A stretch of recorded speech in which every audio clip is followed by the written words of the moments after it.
La gracia de Cristo continúe sobreabundando en su cuerpo. Mi oración por usted es que, o por todos nosotros, incluyéndome a mí, es que los ojos de nuestro entendimiento sean alumbrados para que podamos recibir la palabra, porque solamente cuando los ojos del entendimiento son alumbrados, la palabra puede encarnarse en nosotros y hacerse vida. Jesús dijo: las palabras que yo hablo son espíritu y son vida. No son palabras cualquiera, son espíritu y son vida, y se hacen vida en nosotros. Y vamos a estar hablando acerca de lo que es el reino de Dios. Este tema lo vamos a estar desarrollando por unas cuantas semanas. También el pastor, conjuntamente con el pastor, vamos a estar desarrollando este tema de lo que es el reino de Dios. Así que esperamos que podamos entrar en esa dimensión de lo que es el reino. Cuando hablamos de reino no estamos hablando de algo ajeno a usted, ni algo que está allá y usted está aquí, sino que está hablando de usted. El reino tiene que ver con nosotros y lo vamos a ver a través de este estudio.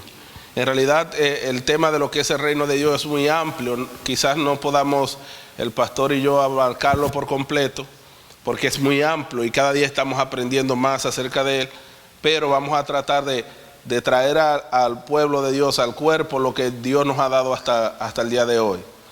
¿Hay alguien en casa todavía? Podemos ver que el propósito de Dios fue lo que fue, el reino de Dios fue lo que Dios se propuso desde antes de la fundación del mundo.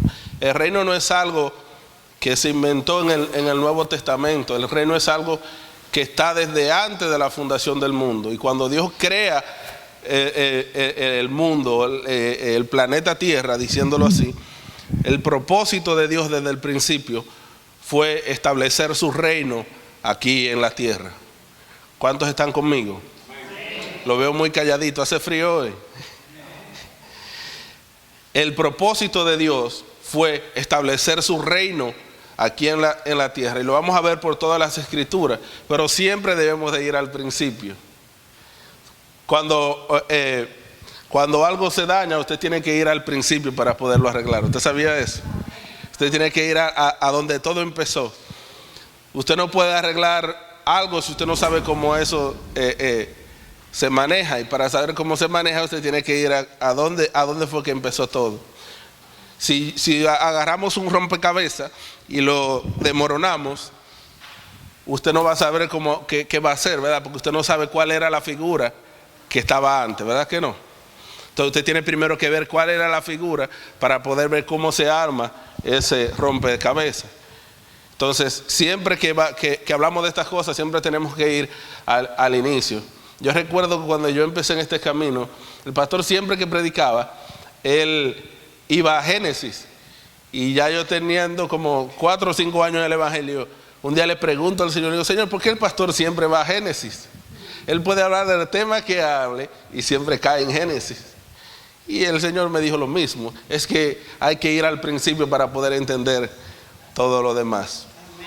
Hay algo muy interesante, y es que para poder entender en el principio, cuando Dios crea todas las cosas, en el Edén, en el huerto del Edén, ahí el hombre funcionaba correctamente, hasta que el hombre entró en corrupción por causa del pecado, y es sacado del Edén. Ahí empieza todo lo que es una descomposición del hombre, porque Dios había dado una palabra, una sentencia al hombre de por causa del pecado iba a morir, y esa muerte no era una muerte física, aunque incluía la muerte física, pero la principal muerte era la muerte espiritual, la separación de Dios, del hombre de Dios. ¿Estamos entendiendo hasta acá? Muerte en la Biblia es separación, y separación es separación del hombre de Dios. Por eso la gente que no conoce a Dios, que no está en Cristo, está muerta. Aunque usted lo vea que camine, que se desayune, que ande en un buen vehículo, que tenga una buena casa, esa persona está muerta. Porque la vida viene cuando nacemos de nuevo en Cristo Jesús. Entonces, mientras el hombre estaba en el Edén, el hombre funcionaba correctamente. Y si vemos Génesis capítulo 1, verso 26, vamos a ver que cuando Dios crea al hombre, cuando Él lo va a crear, incluso no lo había creado cuando ya Dios revela el propósito de ese hombre que iba a formar, que iba a crear del polvo de la tierra. Y Dios dice, hagamos al hombre, usted lo ha leído, a nuestra imagen primeramente y semejanza. Principio número 1, para nosotros poder manifestar el reino, primero tenemos que cargar con su naturaleza y su semejanza. Entonces Dios lo hace a su imagen y semejanza. ¿Y cuál era el propósito de hacerlo a su imagen y semejanza? Dice, para que este hombre se enseñoree sobre los peces del mar, sobre las aves de los cielos, sobre las bestias del campo y los animales del campo, y en otras palabras, sobre toda la creación. Y decíamos antes de ayer, excepto el hombre. El hombre tiene dominio Dios le da dominio sobre todo, excepto sobre el mismo hombre. Ese dominio del hombre sobre otro hombre viene después de la muerte espiritual del hombre. Y de ahí es donde surge, si lo vemos en Babel, en Génesis también, el personaje de Nimrod que se enseñorea sobre las personas. Dice que era un hombre vigoroso y cazador, pero lo que era un cazador de almas. Todo eso viene una distorsión después que el hombre se sale. Pero en el principio, diga conmigo, en el principio no era así. Dios creó al hombre para que tuviese dominio. Y esto de que habla de dominio y de gobierno, hay un eco, está hablando del reino de Dios, del gobierno de Dios en la tierra. Para que este hombre pudiera gobernar, pudiera funcionar, este hombre tenía que estar conectado de espíritu a espíritu con Dios. Debía de comunicarse espíritu a espíritu con Dios. Y dice en el original que cuando dice que el Espíritu de Dios se paseaba toda la mañana, en el original dice que era como una comunicación entre Dios y el hombre, donde el hombre recibía instrucciones de parte de Dios para él poder ejecutar gobierno aquí en la tierra. Nótese que cuando Adán no era un hombre común y corriente como nosotros creemos, igual que usted y que yo, conectado al Padre, porque a veces lo vemos sencillo cuando Dios le dijo que le pusiera nombre a todo lo que gravitaba, todo lo que estaba en la tierra, en el mar y en el cielo. Pero para ponerle nombre a todas esas cosas, y nombres que hasta hoy tienen su significado científico, había que tener una mente muy intelectual, y esa era la mente de Cristo, operando a través de la conexión del hombre con Dios. Yo a veces creo que Adán era abuso, porque ¿cómo le puso el nombre a los peces del mar? ¿Hay alguien en casa todavía? Entonces, ese no era un hombre tan común como usted y yo lo vemos. Era un hombre lleno de la sabiduría de Dios. Era un hombre que tenía dominio, tenía gobierno. Y mientras él caminaba bajo el gobierno del Espíritu Santo, bajo la conexión con el Espíritu Santo, toda la tierra y el ambiente, porque cuando habla de Edén no está hablando de un lugar en específico, sino de un ambiente de gobierno que tiene que ver con el reino de Dios. Mientras él estaba operando en esa dimensión, como dicen hoy día, en ese ámbito, la tierra estaba en paz. Es ahí donde Apocalipsis luego dice que vamos a volver, que es ahí cuando vamos a volver a donde todo empezó. Apocalipsis dice que llegará el tiempo donde el cordero y el león, dice que ellos andarán juntos y un niño los pastoreará. Era lo que pasaba en el principio. Habían bestias, pero el hombre estaba por encima de las bestias. Habían monstruos marinos, pero el hombre estaba por encima de los monstruos marinos. ¿Hay alguien en casa todavía? Entonces, ese era el principio. Y es ahí donde hay una discrepancia entre la ciencia y la religión. Porque la ciencia dice que la Tierra tiene aproximadamente 6,000 y tantos millones de años. Y la iglesia dice, la religión dice que la creación tiene 6,000 años. Ahora yo le voy a hacer una pregunta y no me la conteste, pero interiorícela. ¿Cuántos años duró Adán en el huerto? Los años de Adán empezaron a ser contados cuando Adán es sacado del huerto. Entonces empiezan a ser contados. Es ahí donde puede que tuviera los 6, pero ¿cuántos millones de años quizás duró Adán gobernando ahí? No lo sabemos, no vamos a entrar ahí. Pero para que usted vea, cuando alguien le diga en base a la ciencia, diga no hay ninguna discrepancia, lo que pasa es que la Biblia no dice cuántos años Adán duró antes de salir del huerto. ¿Hay alguien en casa todavía? Entonces, lo que sí sabemos, y ahí sí podemos abundar, es que el tiempo que Adán duró en el huerto, mientras tanto él obedeció y estuvo conectado a la voz del Espíritu Santo, Adán pudo gobernar la tierra y sojuzgarla. Pero cuando el hombre cae en degradación, en pecado, entonces la tierra se vuelve señora del hombre. Por eso dice Romanos que conociendo a Dios, ¿quiénes eran que conocían a Dios? Adán y Eva. No le estimaron como a Dios, como cosa que aferrarse, sino que se envanecieron en su propio razonamiento. Dice, queriendo ser igual a Dios. ¿Qué fue lo que le dijo la serpiente? Que si comieres del árbol, serás como Dios. Dice que queriendo hacerse igual a Dios, se envanecieron en su propio razonamiento. ¿Qué fue lo que hizo que la mujer comiera del árbol? Empezó a razonar lo que la serpiente le dijo, que era una mentira. Porque en el reino de los cielos, aunque Dios es el supremo, pero todos los hijos somos coiguales. Y lo vamos a ver mientras se desarrolle el tema. ¿Hay alguien en casa todavía? Entonces dice que por tanto, dice que Dios lo entregó a una mente extraviada y ahora ellos empezaron a adorar las criaturas, a lo creado antes que al creador. Por eso viene la idolatría. Cuando el hombre se desconecta de Dios es un perfecto idólatra. ¿Hay alguien en casa todavía? Aunque se llame ateo, es un perfecto idólatra. Entonces, para poder entender el reino, tenía que entrar a esa parte.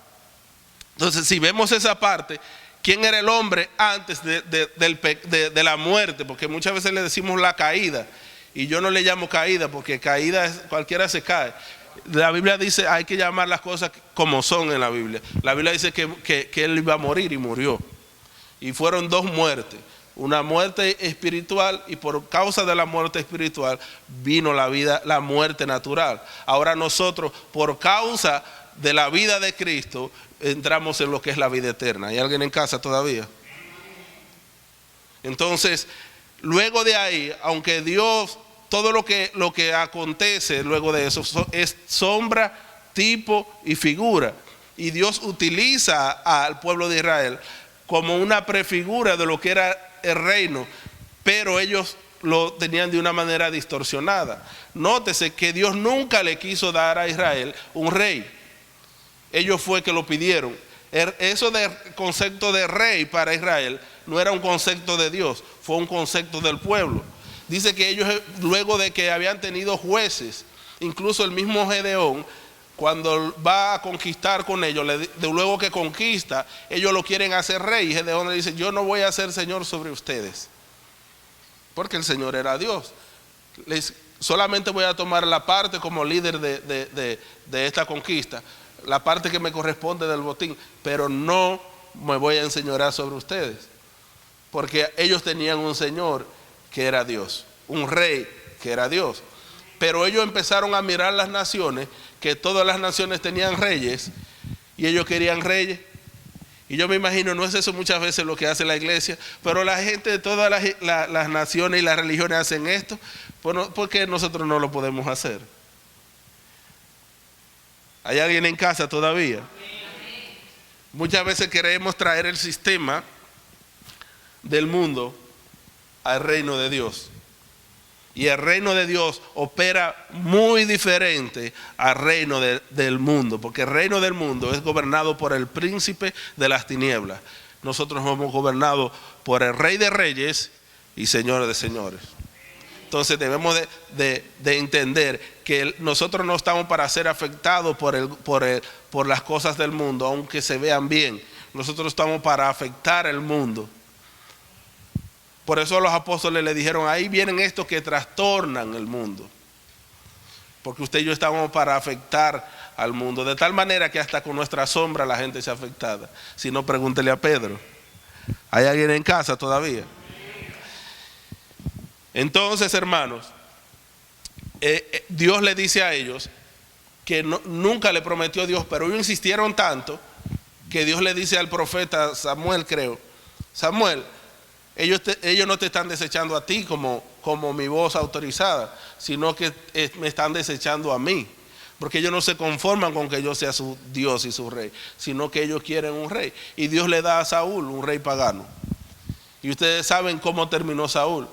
Y luego de ahí Dios entonces le da a David, y por ahí sigue una cadena de reyes. Y aunque eran reinos del pueblo de Israel, pero no todos operaban conforme al gobierno y al estándar de lo que es el reino de Dios. Por eso siempre muchos de esos reyes volvían a los ídolos, crearon cosas que Dios no les mandó, etcétera, etcétera, etcétera. Entonces el reino de Israel no puede ser el parámetro de nosotros para establecer el reino de Dios. ¿Hay alguien en casa todavía? Y la Biblia figurativamente, todo el Antiguo Testamento está hablando proféticamente en ciertos versículos, desde los Salmos, Jeremías, Isaías, Daniel, está profetizando a un reino que venía, que iba a ser manifestado. Pero ocurre lo siguiente, tengo que hacérselo a manera de historia, y lo que estamos haciendo, yo podía ponerle al tema introducción al reino de los cielos, pero esto no es una clase de universidad, así que todo lo que se va a desarrollar es el reino de los cielos. ¿Y qué acontece? Se había anunciado acerca de ese rey, pero en la época que Cristo aparece, era una época en la cual la tierra y el pueblo de Israel estaba dominado por lo que era el imperio romano.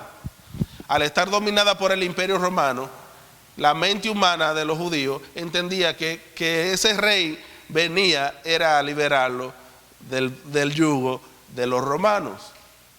Por eso ellos no pudieron entender a Cristo, porque Él no vino a eso. Y como les decía al principio, la muerte espiritual del hombre trajo lo que fue una separación entre Dios y el hombre. Y en Lucas capítulo 2 vemos que cuando el Hijo nace, cuando nace Cristo, entonces ahí empieza lo que es una nueva unión entre Dios y el hombre. Cuando Jesús nace, los ángeles, ¿qué dicen los ángeles? Gloria a Dios en las alturas y en la tierra paz, y la buena voluntad de Dios para con los hombres. Eso era Jesús que había nacido. Recuerden que hablábamos de Melquisedec, rey de justicia y rey de paz. El rey, conforme al orden de Melquisedec, en la persona de Jesús había nacido. Entonces, cuando nace Cristo, entonces Jesús, porque Cristo nunca nació, sino Jesús. ¿Me doy a entender? Jesús era el Hijo del hombre. Cristo es el Hijo de Dios. ¿Hay alguien en casa? Entonces, cuando Él nace a la tierra, no se había hablado de eso, de reino todavía, hasta que el Hijo nace. Que los ángeles le dicen a los reyes que fueron a llevarle en los presentes, se le aparecen a los reyes y le dicen: gloria a Dios en las alturas, en la tierra paz y la buena voluntad para con los hombres, porque en la ciudad de David ha nacido el rey. Pero no era el rey de los judíos, era el rey del universo. ¿Hay alguien en casa todavía? Vamos a ver que este reino no es un reino ni temporal, ni está limitado a algo geográfico, sino que es universal. Así como el sacerdocio de Melquisedec y el reinado de Melquisedec es universal. Usted no es rey aquí en Dominicana y cuando usted va a Estados Unidos usted anda fuera de su jurisdicción. No, donde quiera que usted vaya hay un rey y un sacerdote del Hijo de Dios. ¿Hay alguien en casa? Porque este no es un sacerdocio limitado a tiempo y espacio, sino que es un sacerdocio universal. De igual manera, el reino de Dios, diga conmigo, el reino de Dios es universal. Y universal incluye el cielo, diga conmigo, incluye el cielo, la tierra y toda la galaxia. Ese es el Dios al que usted y yo le servimos. No me limite a Dios a esto, a República Dominicana. Entonces, cuando Él nace, decía, entonces, ¿viene para qué? Para hacer la paz. Pero cuando, me acuerdo un artículo también que el pastor escribió en ese entonces, en un periódico local, donde el pastor, y eso me impactó mucho en aquel entonces, donde él decía, pero cuando Jesús nació, no sé si él se acuerda, cuando Jesús nace, los ángeles dicen gloria a Dios en las alturas y en la tierra paz. Pero cuando Él viene, dice, yo no vine a traer paz sino espada. A traer separación entre el hombre, la mujer y todo esto. Porque la paz que Dios traía no era una paz entre usted y yo, sino que era una paz entre Dios y el hombre. Porque había una enemistad por causa del pecado. Y Él vino a hacer la paz mediante su cruz. Y luego que hace la paz, entonces ahora nos entrega a nosotros en el sacerdocio de Melquisedec el ministerio de lo que es la reconciliación. ¿Y cuál es ese ministerio? Que Dios estaba en Cristo reconciliando al mundo. Ahora Dios está en mí ahora reconciliando al mundo con Él. ¿Hay alguien en casa todavía? Cuando luego viene, mire que Jesús, cuando nace, los ángeles dicen, gloria a Dios en las alturas y en la tierra paz, y lo declaran como el rey. Pero Él nunca, durante sus primeros años o sus primeros 30 años, no vemos a Jesús manifestar nada de Dios aquí en la tierra. Y eso tiene una explicación. Isaías dice, porque un niño nos es nacido, pero un hijo nos es dado. Él no podía gobernar. La gente cree que Cristo vino y no gobernó, Él gobernó. Y le voy a explicar por qué. Una cosa es, un hijo nos es nacido, un niño nos es nacido, pero un hijo nos es dado. Para poder ese niño poder gobernar, tiene que convertirse en hijo. Y es un ejemplo de nosotros. Nosotros tenemos, como decía la hermana, tenemos todo, ya todo se nos ha sido entregado en Cristo. Tenemos el sacerdocio, tenemos el reinado de Melquisedec, tenemos todo lo que pertenece a la vida y a la piedad. Y nos han sido dadas. Pero no podemos gobernar, manifestar el reino hasta que no lleguemos a la estatura del hijo maduro. Por lo tanto, es necesario, a usted y a mí nos conviene llegar a la madurez. Dígale a alguien, te conviene llegar a la madurez. Porque cuando llegues a la madurez, te espera una herencia. Wow, qué herencia, ¿eh?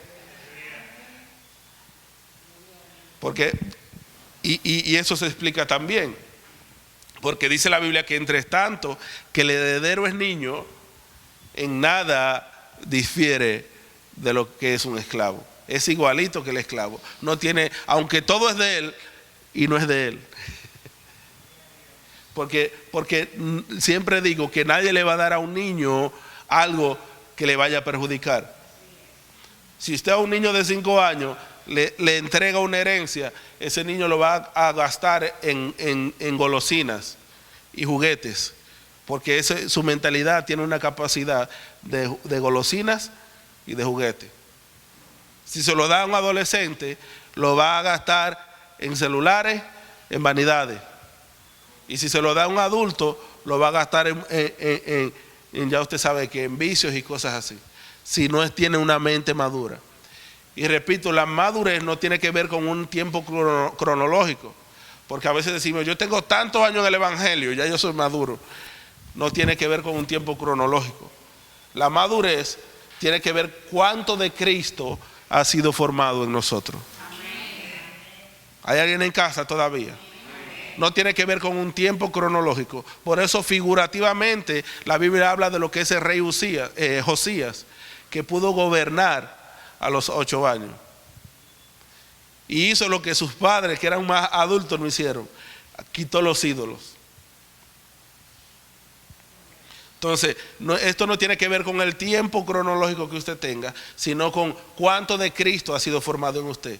Y eso no quiere decir que Dios hace acepción de personas, que a uno le da más de Cristo que a otro. Dice la Biblia que a todos se nos dio a beber de un mismo espíritu. Y a que a todos se nos dio una medida de fe. Entonces, ya hay una parte del crecimiento que depende de Dios. Hay otra parte del crecimiento que depende de nosotros. Entonces no le echemos la culpa a Dios de por qué yo no estoy creciendo en Cristo. O por qué fulano que llegó ayer se ve más maduro que aquel que tiene 20 años. Porque no es cuestión, Dios siempre a todos se nos está dando la misma palabra, la misma semilla, solo que la Biblia habla de lo que son los diferentes tipos de terreno. Y creo que alguien, no sé si fue Ángel, predicó de lo que eran los terrenos, de lo que era cada tipo de terreno. Procuremos nosotros ser ese terreno fértil en donde la semilla puede germinar. Y procuremos nosotros cuidar la semilla que se nos entrega en cada enseñanza, en cada comunión con Dios. Procuremos preservar esa semilla. Dios siempre está dando pan para comer, está dando semilla para sembrar. Procuremos nosotros. Hay una parte porque dice la Biblia, el crecimiento lo da Dios, pero el crecimiento también tiene que ver con lo que es el terreno. ¿Qué tan dispuesto está el terreno a recibir, a absorber el agua para que esa semilla que ha sido sembrada pueda crecer? ¿Hay alguien en casa todavía? Entonces, dice la Biblia que un niño nos es nacido, pero un hijo nos es dado. Él nace como niño, es algo natural, pero recuerde que Cristo no nació en el nuevo pacto, Él es el nuevo pacto. Cristo nació en el Antiguo Testamento, en el Antiguo Pacto, y Él vino para que ese pacto se cumpliese. Por lo tanto, desde su nacimiento hasta la cruz, Él vivió bajo la ley. Dice, vino nacido bajo la ley para que se cumpliese, para cumplir la ley. Y para que se cumpliese todo lo que estaba escrito en la ley era acerca de Él. Por eso Él dice, ustedes escudriñan las Escrituras porque a ustedes les parece que en ella está la vida eterna. Pero ustedes, si la escudriñan bien, se van a dar cuenta que ellas son las que hablan de mí. El de quien ellas están hablando es de mí. No es de Abraham, ni de Jacob, ni de Isaac, es de mí. Entonces, desde su nacimiento hasta la muerte, él vivió bajo la ley. Ahora, cuando Él dice consumado es, ahí termina la ley. Y hay lo que es un silencio de 3 días. Entonces, de ahí en adelante, ahí es donde dice el apóstol, estando ya presente Cristo. Entonces, ya ahí no es Jesús el hijo de María y José, sino Jesucristo el hijo de Dios. Por eso, mientras Él está en la carne, Él nunca sopló el Espíritu sobre los discípulos. El Espíritu estaba sobre ellos igual que en el Antiguo Testamento. Pero cuando Él resucita, lo primero que le dice a ellos, reciban el Espíritu Santo, y sopla sobre ellos. Entonces hay una diferencia entre el Jesús que caminó en la tierra, cumpliendo lo que estaba escrito de Él, y el Jesús y el Cristo después de eso. Por eso Pablo también dice, si aún a Cristo conocimos en la carne, ¿cuándo en la carne? Cuando andaba en la tierra. Ya no le conocemos así, dice el apóstol Pablo. Entonces, cuando Él nace como un niño, porque tenía que cumplir, por eso es figurativamente. Cuando llega a los 30 años, que conforme a la ley de ese entonces en Israel, era la madurez exacta de una persona, entonces Él empieza a caminar y a gobernar como un hijo de Dios. Eso que pasó cuando él tenía 12 años es lo que ocurre con todo adolescente. ¿Qué hacen los adolescentes? Se escapan. ¿Dónde está ese muchacho que no lo veo? Lo único que él era tan bueno que cuando se perdió no estaba en una discoteca, estaba en los negocios de su padre. Procure, órele al Señor que cuando sus hijos se pierdan, usted lo encuentre en los negocios del Padre. ¿Hay alguien en casa todavía? Pero cuando entra a los 30 años, entonces entra la madurez. Pero antes de él, entonces viene Juan, el evangelista y profeta Juan. Y dice que Juan predicaba el reino de Dios. Y dice que Juan le decía a la gente, arrepentíos, porque el reino de los cielos se ha acercado. Entonces los escribas y fariseos van y le preguntan, pero si él está hablando de reino, es porque él es el rey. Y le dicen, ¿acaso eres tú el rey? Y él le dice, no, yo no soy el rey, yo solamente soy la voz que está anunciando que el rey está aquí. Al otro día dice que entonces el rey aparece y él le dice, este es el Cordero de Dios, de este era el que yo hablaba. Entonces cuando él es bautizado, entonces dice que él empezó a predicar de lo que era el reino de Dios. Pero antes de él empezar a predicar acontece algo. Cuando Jesús dice que luego que sale del agua, dice que él fue llevado por el Espíritu al desierto. Siempre digo también eso, cuando usted vaya al desierto, procure que sea por el Espíritu. Porque hay varios tipos de desierto. Hay gente que se meten en un problema por cabezones y luego dicen que Dios lo está pasando por un desierto. Dios te puede rescatar de ese desierto por el amor que Él te tiene como padre. Pero no digas que fue Dios cuando tú sabes que fuiste tú. Entonces, pero el verdadero desierto es cuando es el Padre por el Espíritu te lleva al desierto, porque ahí es donde Él te va a formar. Es muy diferente. Y cuando Él es llevado al desierto, a mí siempre me ha impresionado esa escena. Pero dentro de todas las propuestas que le hace el enemigo a Jesús, le hace una siguiente y le dice que lo sube en el pináculo del templo. Él estaba en un monte. ¿Por qué lo dejó en el monte? ¿Por qué no del monte se veía la ciudad? ¿Por qué lo lleva al pináculo del templo? Y de allá él dice que le muestra todos los reinos de este mundo. Y le dice a Jesús, todo esto te daré si postrado me adorares. Y Jesús no entró en conversación, simplemente es ahí donde le dice, solo a mi Dios adoraré y solo a Él serviré. Así que apártate de mí, Satanás. ¿Por qué Jesús? Mire qué fue lo que pasó. Cuando Adán, en el Génesis, Adán era la puerta. Recuerden que siempre le he dicho que Adán era la puerta. Y Adán era la autoridad en la tierra. Cuando Adán peca, Adán es despojado de esa autoridad. Entonces ahí entra, él es que le da entrada al reino de la tiniebla a la tierra. Porque mientras tanto, él era quien gobernaba. Porque el diablo no puede gobernar como la... yo vi un hombre con 2 chifles y qué sé yo qué, como decían antes. No es algo físico. Él opera a través de personas. Él opera a través de sistemas. Entonces, pero para él poder operar en el hombre, él tuvo que encontrar un acceso. Por eso es que dice la Biblia que el ladrón no entra por la puerta. Por eso la serpiente no habló con Adán.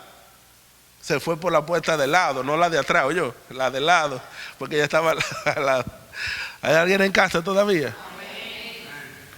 Entonces, cuando él entra, él toma el dominio de lo que es el sistema de este mundo, o de lo que es el sistema como cosmos, y él establece su sistema. De ahí es donde empieza a la degradación del hombre, donde Dios se enoja, viene el diluvio, luego aún sacándolo del diluvio, viene Caín y peca, y luego que Caín peca, ahí vuelve, porque ya había una, como dice el pastor, una ponzoña en el hombre, que había un veneno que había sido infiltrado en la naturaleza humana. Entonces el enemigo toma dominio, y lo que él estaba ofreciendo a Jesús no era mentira. Él está diciendo todos los dominios. Por eso primero le prueba, le dice, si eres hijo de Dios. El enemigo, como es tan ignorante, él no estaba conforme con que él era el hijo de Dios, y él quería asegurarse para poder hacerle la tercera tentación. Por eso empieza con jueguitos de niños. Tenía hambre, di que se conviertan estas piedras en pan.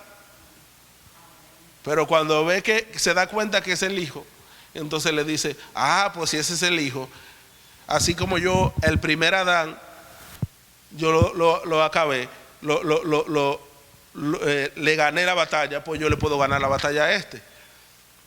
Pero a este yo tengo que ofrecerle. Yo le voy a ofrecer los reinos de este mundo. Solo que yo voy a estar por encima de él, era lo que le estaba diciendo, si postrado me adorare. Recuerden que solo se adora a alguien que es mayor que usted. ¿Hay alguien en casa? Por eso es que cuando a Juan quiere adorar al ángel, el ángel le dice, no me adores porque yo soy consiervo tuyo. Adora a Dios. Pero Jesús le dice a él, solo a mi Padre adoraré, solo a Dios adoraré y solo a él serviré. Y le dice, apártate de mí. En otras palabras, yo no voy a negociar, porque a mí no se me prometió los reinos de este mundo. A mí tú me estás dando algo que es temporal, y yo soy eterno. Mi reino no es de este mundo, mi reino es eterno. Por eso también cuando dice que cuando hubo una ocasión que lo querían hacer rey, dice que vinieron para hacerle rey, pero era rey de los judíos. Vieron a este hombre tan poderoso y dijeron, este es el que vamos a llevar, vamos a proclamar rey. Y él le dice, yo gloria de hombre no recibo. Yo no quiero, los reinos de este mundo no lo quiero. Porque no fue eso lo que él vino a buscar. Él no vino a buscar. ¿A qué vino? ¿Qué dijo él que él vino a buscar? A buscar y a salvar no los que se habían perdido, sino lo que se había perdido. ¿Y qué era lo que se había perdido? La comunión con Dios. Por eso es que él hace la paz mediante su cruz. Entonces él no vino a buscar los reinos de este mundo, porque no fue a eso que él vino. Y no, él vino a algo más. Entonces dice que luego Jesús predicaba lo que era el evangelio del reino. Diga conmigo, hay un evangelio que es el evangelio del reino. Cualquier otro evangelio sea anatema, por no traducirlo en lo que es en realidad. Hay un solo evangelio, y es el evangelio del reino. ¿Usted sabe por qué que Jesús dice de Juan que dentro de todo nacido de mujer bajo la ley, Juan era el mayor? El único que predicó exactamente el evangelio del reino fue Juan. Todos tuvieron destello, hablaron cosas a Israel, pero Juan fue el profeta más preciso, porque lo dijo y ya el otro día ya apareció el Cristo. ¿Hay alguien en casa todavía? Entonces él dice, de nacido de mujer no hay otro mayor que Juan. Pero me interesa la segunda parte que dice, mayor que nosotros, cualquiera de nosotros, el más pequeño de nosotros en el reino de los cielos, viene siendo mayor que Juan el Bautista.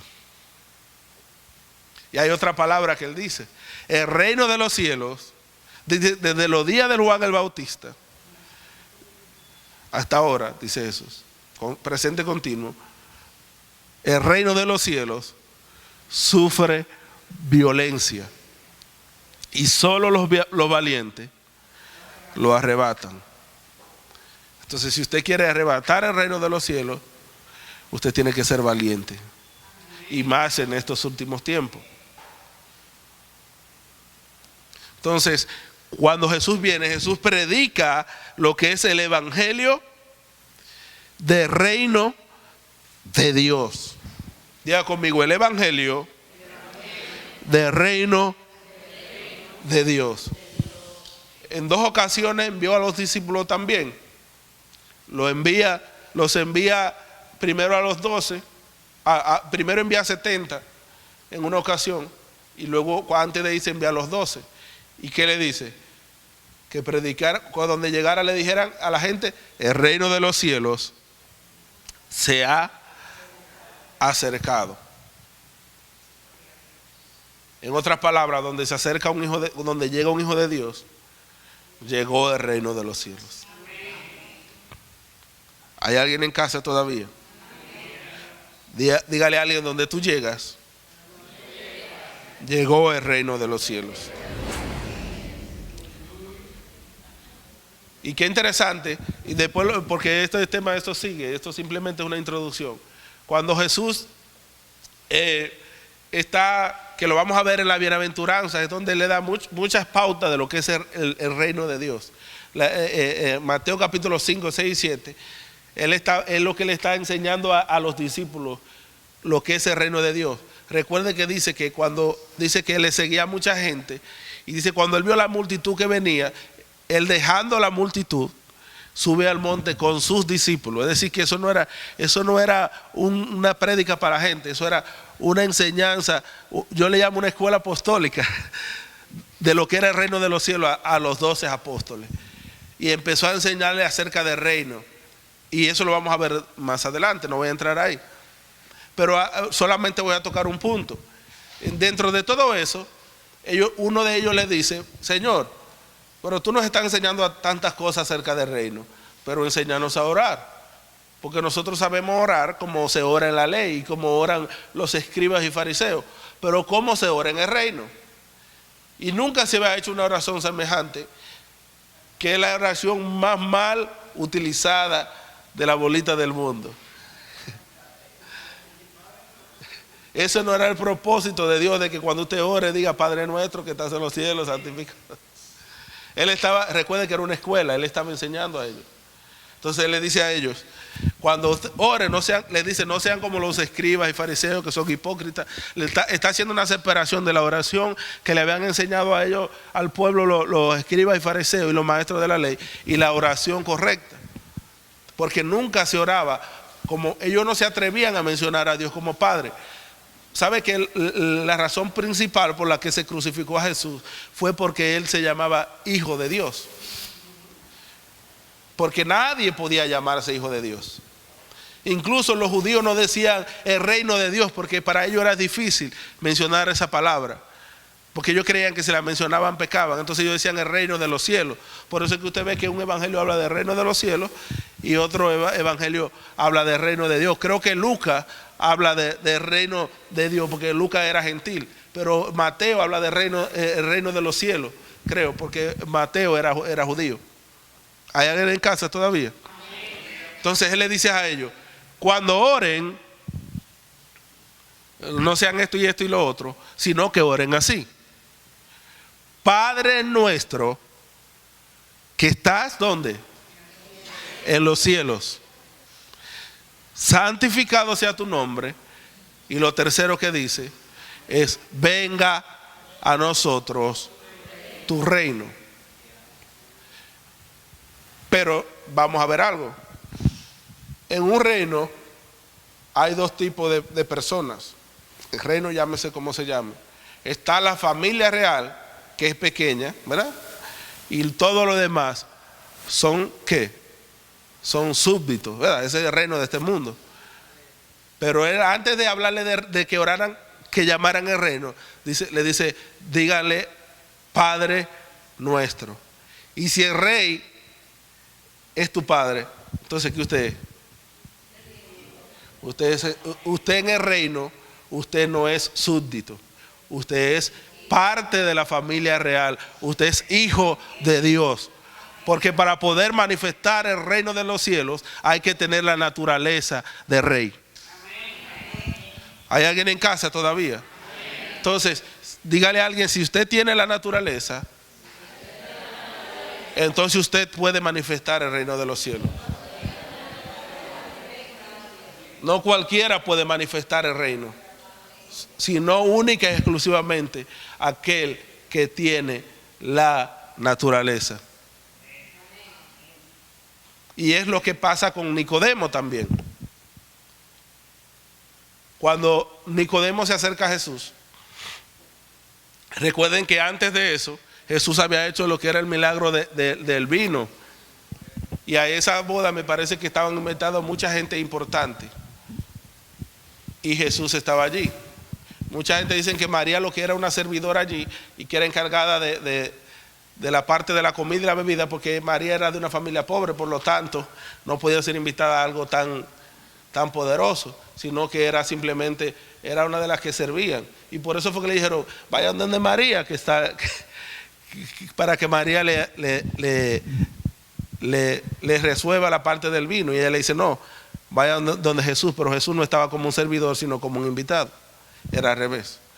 Pero ella sabía, ella estaba ansiosa de que aquello que le había dicho el ángel cuando ella quedó embarazada se manifestara. Por eso es que le dice, ¿qué tienes conmigo, mujer? Todavía no ha llegado mi hora. Pero en obediencia él hace un primer milagro.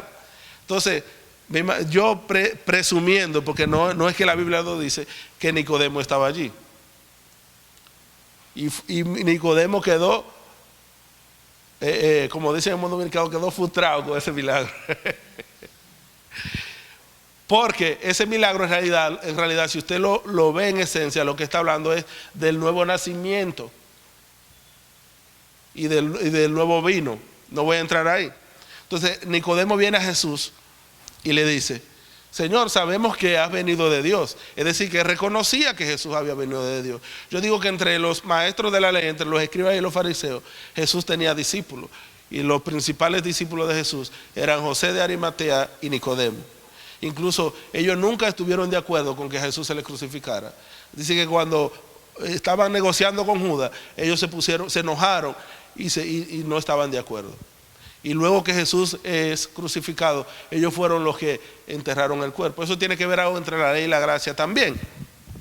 Pero él viene a Jesús de noche y le dice a Jesús, Señor, sabemos que nadie puede venir, nadie puede hacer las cosas que tú haces si no ha venido de Dios, si Dios no está con él.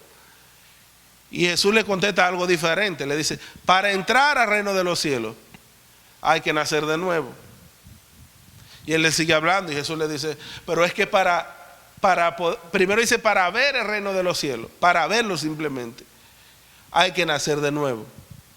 Y luego le dice, y para nacer, para poder entrar en el reino de los cielos, hay que nacer del agua y del espíritu, una nueva naturaleza, una nueva creación. Por eso le decía anteriormente que si usted nació de nuevo, entonces usted porta la naturaleza de Dios. Por lo tanto, usted puede manifestar el reino de los cielos, el reino de Dios.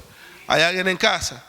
Entonces Dios le revela a Nicodemo cuál era la forma en la cual usted y yo podemos ser introducidos en el reino de los cielos.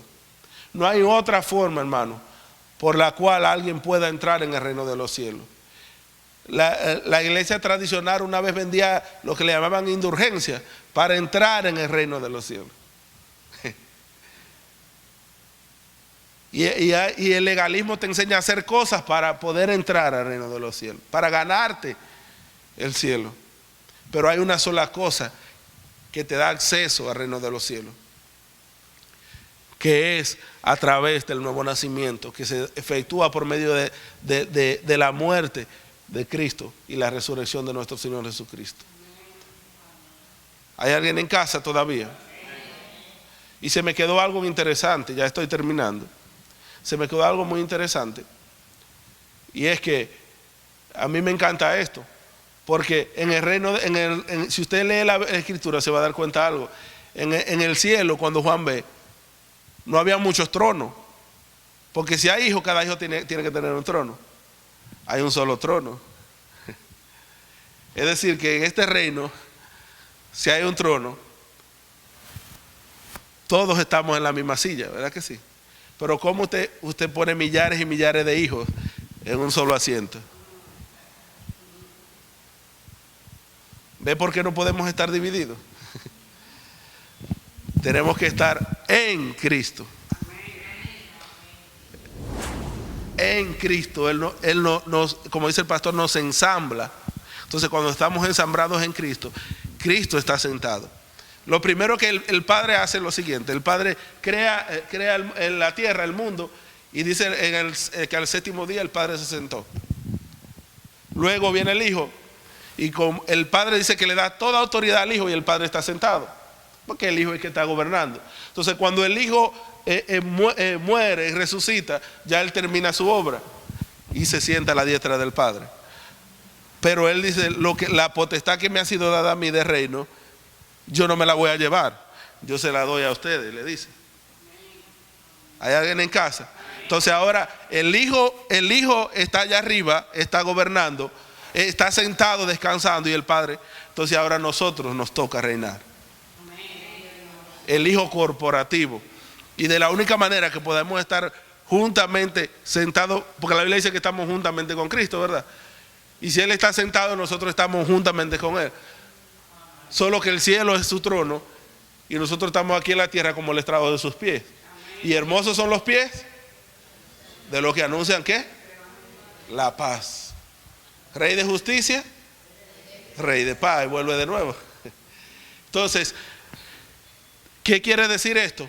Que en el reino de los cielos nadie es mayor que nadie. Por eso es que en un momento vienen y le dicen, ahí es donde entra la pregunta de los hijos de Zebedeo, que eran discípulos, que la madre va y le dice, Jesús, te voy a pedir una cosa, como hacen la gente con los políticos aquí en la tierra. Mira, cuando tú ganes las elecciones, yo quiero un puesto, el ministro de la presidencia y el ministro administrativo de la presidencia al lado tuyo. Uno al lado, ponme uno a la derecha y ponme el otro a la izquierda. Y eso le dice, tú no sabes lo que está hablando, mujer. En el reino de los cielos no hay muchos tronos. En el reino de los cielos hay un trono y todos van a estar sentados juntamente conmigo. ¿Hay alguien en casa todavía? Por lo tanto, en el reino de los cielos todos somos coiguales. Aquí nadie es mayor que nadie. Desde el que se convirtió hoy, el que se va a convertir hoy, si hay alguien que no se ha convertido aquí. Desde el que se convirtió hoy hasta el que tiene 100 años de convertido. Desde el que es el apóstol hasta el que barre la iglesia. Todos somos coiguales en Cristo Jesús. Por eso es que el pastor siempre decía, lo que usted tiene lo tengo yo. Yo no tengo la unción que lo va a sanar a usted. Usted también tiene esa unción. Por lo tanto, usted puede orar al Padre. Yo no tengo ese acceso. Nosotros somos sacerdotes para hacer la paz entre el mundo y Dios, no entre los hermanos y Dios. Porque ya ese hermano tiene la misma paz que usted con Dios. Por lo tanto, no hay un hermano en la iglesia que tiene más conexión allá con el Padre. Que si ese hermano ore, mire, esa oración es contestada. Que eso mayormente lo hacen con los ministros. Si el pastor ora, mire hermano, esa oración es contestada. Mire, yo escuché algo una vez por televisión que a mí me partió el corazón. Y yo era un más nuevo creyente, soy nuevo todavía, estoy creciendo cada día más en el Señor. De un ministro de esos famosos, cuando eso todavía uno está creciendo, uno ve esa campaña y uno se asombra. Pero eso me cambió el chip totalmente. Y de ahí empecé a mirarla. Había una persona que tenía 6 meses con cáncer, un cáncer terminal. Y supuestamente, o vamos a decir que sí, porque no podemos atribuirle las obras de Dios, del Espíritu a otra cosa. El Espíritu Santo la sanó en ese momento. Pero cuando pasa a dar testimonio, hubo algo que a mí me chocó, de lo que es la ignorancia de la gente. Cuando le están haciendo preguntas, ¿sabe que los paraban y le decían, ¿y de dónde te viene? ¿Y qué fue lo que pasó? Cuénteme. Y le dice ella, le dice el pastor que subió con esa persona, le dice, mire pastor, a la hermana le diagnosticaron cáncer. Y desde que le diagnosticaron cáncer, ya nosotros sabíamos que Dios lo iba a usar a usted para sanarle a ella. Es decir, que ni el pastor en esa iglesia tenía fe para que esa mujer fuera sana. Y nosotros empezamos a orar, tenemos 6 meses orándole y ayunando para que Dios lo envíe a usted a esta ciudad, para que ella sea sana. Y mire cómo Dios hizo el milagro y eso se fue abajo, ya usted puede ver. Qué ignorancia, hermano. Esa mujer pudo haber muerto, por misericordia de Dios no se murió, pero esa mujer pudo morir antes de ese hombre llegar. Porque ellos entienden que el hombre es el que tiene la unción, que ese hombre era mayor que todos ellos, aunque el pastor de esa iglesia. Y les repito, en el reino de los cielos, todos somos coiguales. Desde el que tiene un llamado a uno de los 5 ministerios, hasta el que su llamado es a ser licenciado en limpieza en una clínica. ¿Hay alguien en casa todavía? Todos tenemos el mismo acceso, todos estamos sentados. Lo que hay es diferentes roles. Y hay lo que se llama la doble honra a los que presiden en el Señor. Y lo que es la honra y el sometimiento los unos a los otros. Y yo les decía el viernes a los que estaban ahí, lo que es el principio de mi hermano es mayor que yo. Para usted poderle servir a otro, usted tiene que verlo como superior a usted. Mientras usted lo vea como inferior a usted, usted no le va a servir a esa persona. Y eso es un acto de orgullo. Entonces, para usted poderle servir a cualquier hermano, sea lo que sea, usted tiene que ver a la persona como mayor que usted. Y no estoy hablando de edad ni de rango, estoy hablando de honra. Pero en el reino todos somos coiguales. Los mismos privilegios que tiene cualquiera de nosotros lo tiene el otro. Si entendemos esto, hermano, se acabaron las peleas en la iglesia. No, porque el hermano Dios le dio más y a mí menos. Y aquel que llegó primero, como dice la parábola, le dieron más. No, hermano, todos tenemos el mismo acceso al Padre, al trono de la gracia. Este es el reino de Dios. Todos, aquí no hay súbditos, hermano, aquí todos somos hijos. Entonces ahora debemos de aprender a servir en el reino, ya no desde la posición de siervo, sino desde la posición de hijo. Y me encanta esa escena cuando Jesús le lava los pies a sus discípulos. Porque antes de lavarle los pies, dice la Escritura, que sabiendo Jesús quién él era, sabiendo de dónde había venido y hacia dónde iba, entonces se quitó la ropa y se ciñó con una toalla y le lavó los pies a sus discípulos. Y esto tumba toda clase de orgullo. No importa la unción que usted tenga, no importa la preparación que usted tenga, todos somos coiguales en Cristo. Antes de usted ser lo que sea, usted es un hijo de Dios. Y aunque suene cliché, cuando cualquiera de nosotros se para delante del Padre, delante de la presencia de Dios, no se para ni el profeta, ni el apóstol, ni el licenciado, nadie, ni el limpiabota, porque si usted quiere venir con misericordia, no. Ay, este miserable echadía, Señor. No. Cuando usted se para delante, porque esa era otra cosa antes también, que la gente venía a comer este trapo de inmundicia, Señor, para que Dios le cogiera pena. ¿Hay alguien en casa todavía? Cuando se para, no importa la posición, no importa la posesión, se para un hijo o una hija de Dios. ¿Hay alguien en casa todavía? Si entendemos esto, entonces vamos a entender lo demás que viene de lo que es el reino de los cielos. De lo contrario, se nos va a hacer difícil. ¿Qué es lo que nos hace falta? Dije que estaba terminando, pero cuando un predicador dice que está terminando, diga, ya terminó la introducción. ¿Hay alguien en casa todavía? Para terminar ya, se lo aseguro. Padre, perdóname que no sé lo que hago. Para terminar, mira, hermano, esto tiene para nosotros poder entender, porque ya se nos ha entregado la nueva naturaleza. Tiene que haber un despojo de lo que es la vieja vida, el viejo hombre en Cristo. Porque ese viejo hombre es que nos impide a nosotros muchas veces recibir y ser parte de los beneficios. Nos impide a veces llegar a la madurez a nosotros. Esto tiene que ver figurativamente en el antiguo pacto, con lo que, o en el Antiguo Testamento, porque no tiene que ver con el Antiguo Pacto, porque fue antes de la ley, figurativamente en el Antiguo Testamento con Abraham. Cuando Dios le dice a Abraham, vete de tu tierra y de tu parentela a la tierra que yo te mostraré.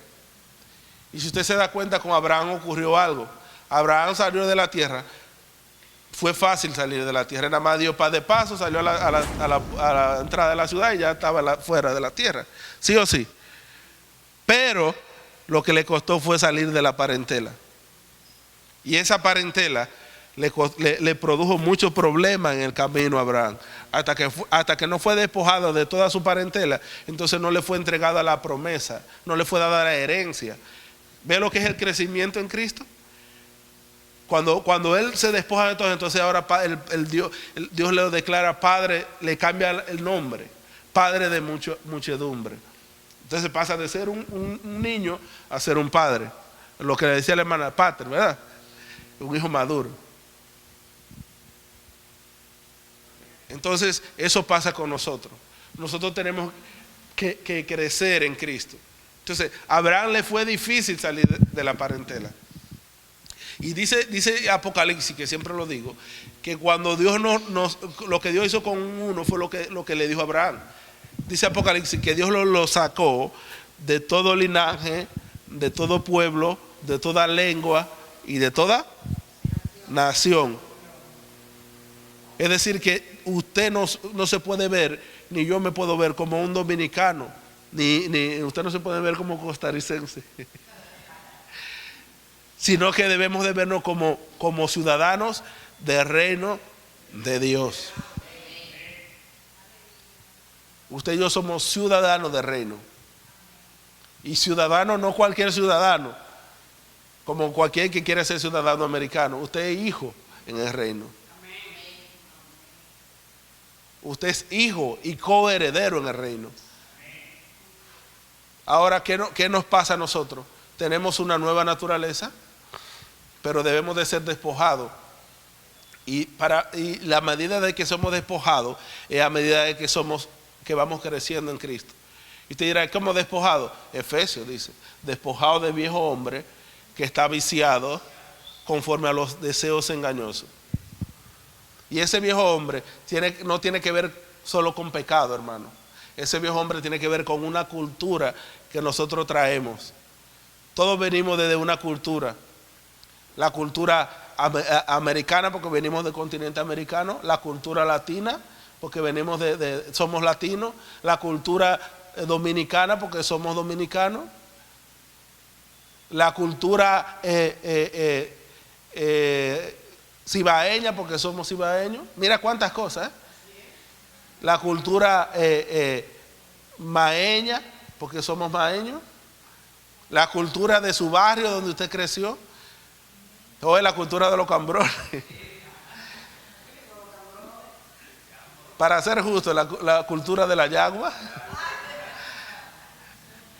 Debemos de despojar de esa cultura. Y dentro de esa cultura, la cultura de su casa, del linaje de donde usted viene, cuántas malamañas, cuántas cosas a las cuales usted y yo todavía estamos aferrados. Yo le decía a los hermanos Rosalía y Randa el otro día que compartíamos, de que cuando nos casamos, nosotros decidimos, en cuanto dependa de nosotros, saber sacar lo que era bueno de la cultura que veníamos cada quien, pero saber desechar lo que era malo de la cultura de cada quien. Y dentro de ello había algo que le ponía como ejemplo, y es que, por ejemplo, en su cultura y en la mía, porque ya es una cultura de latino, si usted rompía un plato siendo un niño porque se le caía, a usted le daban una buena pela, ¿verdad que sí? Pero si llegaba una visita y rompía una loza, ay no, pero eso es caballar, eso es material, venga, yo lo recojo. Y le daban otro vaso, otro plato. Al hijo lo dejaban sin cena. Entonces usted estaba enseñando a su hijo a ser inferior a la visita. Y es verdad que si se le rompió la visita no ha pasado nada porque es material. Pero si se le rompió al hijo mío o a la hija mía, también no pasó nada porque es material. A menos que sea, en buen dominicano, por una rabieta, ¿verdad? Ya ahí usted lo corrige. Pero porque iba caminando con el plato para la cocina y se le cayó, ¿por qué hay que darle al niño? Esas son culturas que nosotros traemos. Si usted le da la pela a su hijo, sea justo, dele la pela a la visita que llegue. ¿Hay alguien en casa todavía? Solo eso es un ejemplo, porque eso son vanidades, trivialidades. Pero cuántas cosas de la cultura todavía nosotros no estamos aferrados a ella. ¿Cuántas cosas? Entonces, mientras nos estemos viendo con esa cultura, no podemos manifestar el reino de los cielos. Jesús le dijo a Pedro, para terminar, póngase sobre sus pies. Hay una pista, se me olvidó decirte, que dice Abba. Creo, ponla por favor.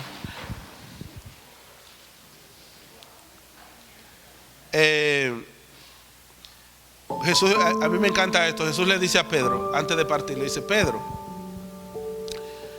ahora que eres joven, tú te ciñes y vas donde tú quieras. Ese es un hijo adolescente que hace lo que le dé la gana. Pero cuando seas viejo, tú te ceñirás y te vestirá otro y te llevará hacia donde tú no quieras. Ese es el Espíritu Santo cuando somos maduros. Debemos de procurar total dependencia del Espíritu Santo, porque el Espíritu es el que nos hace gobernar. Entonces, el Espíritu Santo es una figura que muchas veces nosotros ignoramos en nuestras vidas, que solo creemos que Él baja cuando estamos en medio de la alabanza y se va cuando salimos por esa puerta. El Espíritu Santo, decía la hermana, es la garantía de nuestra herencia. Si tú pierdes la comunión con Él, entonces tú pierdes la garantía. Tu herencia no está segura. Nosotros debemos de aprender, porque de la única manera que vamos a crecer es una total dependencia del Espíritu Santo. Ella es la que te va a impulsar a venir a la casa de fe. Ella es la que te va a impulsar a leer las Escrituras. Ella es la que te va a hacer discernir, a escucharlo todo y a escoger lo bueno. No es tu intelecto, no es tu sabiduría, es el Espíritu Santo. Yo decía el viernes que muchas veces nosotros aprendemos a vivir de experiencias y creemos que siempre funciona de la misma manera. Y en el Espíritu Santo cada día las cosas son nuevas. Por lo tanto, debemos de aprender a vivir en el Espíritu Santo. Debemos de darle lugar al Espíritu Santo en nuestras vidas, porque quien gobierna en nosotros, Cristo en nosotros, es el Espíritu vivificante en nosotros. Es el que está gobernando ahora. El Padre está sentado, el Hijo está sentado. Ahora el Hijo cooperativo es el que gobierna, pero el modus operandi de este Hijo es el Espíritu Santo. Sin el Espíritu Santo, hermano, nosotros no vamos a poder manifestar el reino, no vamos a poder crecer. No le estamos dando el lugar al Espíritu Santo que Él se merece. El Espíritu Santo, señores, es muy delicado. ¿Usted quiere ver que en una iglesia haya milagros, que hayan prodigios? Honre al Espíritu Santo. Hónrelo no solamente, como le dije, en medio de la alabanza. Hónrelo en su vida. Él es el que te va a guiar a toda verdad. Él es el que te va a enseñar todas las cosas. Tú no vas a poder entender nada de lo que yo dije si el Espíritu Santo no te lo revela. Si no son simples palabras, y usted va a decir: ese hermano, si habló mucho, no entendí. Pero si es el Espíritu Santo que habla a tu espíritu, entonces tú vas a poder, los ojos de tu entendimiento van a ser iluminados y vas a poder entender cuál es la anchura, la longitud, la magnitud de lo que es el reino de Dios. Esto es solo una introducción. El pastor va a estar también impartiendo acerca de esto, porque nosotros tenemos que conocer cuál es nuestra identidad, quién somos en realidad. Usted y yo no somos dominicanos, hermano. Esto es algo que se nos entrega para nosotros poder transaccionar en un tiempo cronos, hermano. Usted y yo somos hijos de Dios, del Dios altísimo, del Dios viviente. La gente ve en su rostro a un dominicano, pero dentro de usted vive un hijo de Dios. Por lo tanto, debemos de manifestar a ese hijo que vive dentro de nosotros, porque Él es que va a hacer todas las cosas. Oramos al Padre. Padre, gracias te damos. Padre, gracias te damos por tu presencia. Gracias por tu amor. Gracias por tu gracia. Gracias por tu favor. Gracias por tu reino, Señor. Gracias porque ya el reino de los cielos no simplemente se ha acercado, sino que ahora vive en nosotros, Señor. Ahora nosotros somos parte del reino. Ahora donde nosotros llegamos, llegó el reino de Dios. El reino de Dios se ha acercado, Señor. Padre, enséñanos a través de estas enseñanzas que van a estar siendo impartidas a conocer el reino, a sabernos conducir en el reino. El reino tiene protocolo, el reino tiene ley, el reino tiene una economía. Que podamos conocer cuál es esa cultura que también tiene, que nos gobierna, Señor. Que ya no seamos gobernados por un sistema babilónico, sino que seamos gobernados por el reino de los cielos, Señor. Porque solamente cuando seamos gobernados por el reino de los cielos vamos a poder manifestarlo y vamos a poder ver señales, prodigios, milagros. Vamos a poder ver lo que antes no veíamos. El reino de los cielos no es un simple jugar a ser cristiano, ir a una iglesia y leer una Biblia.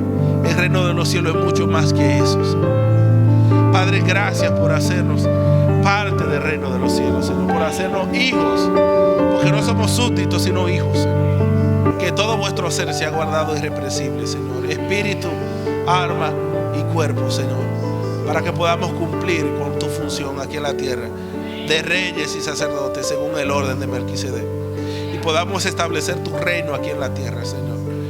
Padre, que tu gracia, tu favor continúe siendo manifestado en tu cuerpo, Señor, en el nombre que es sobre todo nombre, el nombre de Cristo Jesús. Yo seguiré